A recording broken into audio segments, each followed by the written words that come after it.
আসসালামু আলাইকুম সবাইকে। পাঙ্গাস মাছ কিন্তু আমরা অনেকেই খেতে পছন্দ করি না, বা এই মাছটার কথা শুনলেই কেমন নাক ছিটকে আসে।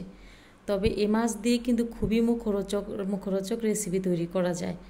আর এই রান্নাগুলো কিন্তু যে কেউ খেতে পছন্দ করবে। আর এই মাছটা যদি এভাবে রান্না করেন তাহলে কেউ বুঝতেই পারবে না যেটা পাঙ্গাস মাছ দিয়ে রান্না করা হয়েছে।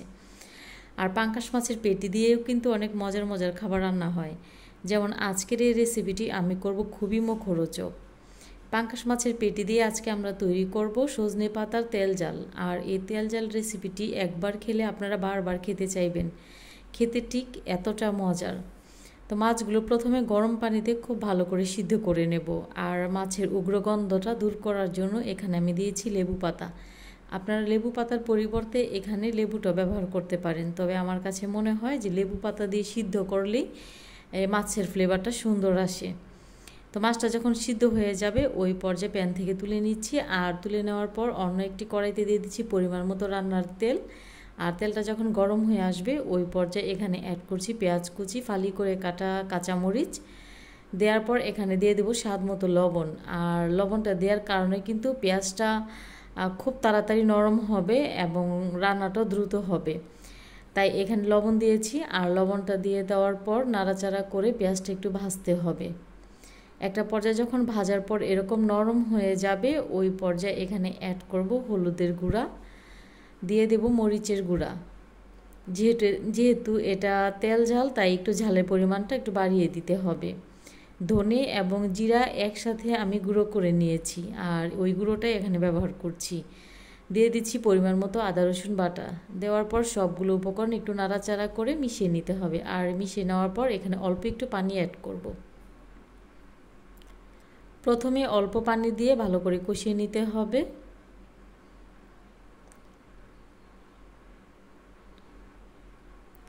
খুব ভালো করে কষিয়ে নিয়েছি নাড়াচাড়া করে। তো এরই পর্যায়ে যখন এরকম ভালো করে কষানো হয়ে যাবে ওই পর্যায়ে এখানে আবারও একটু পানি অ্যাড করব।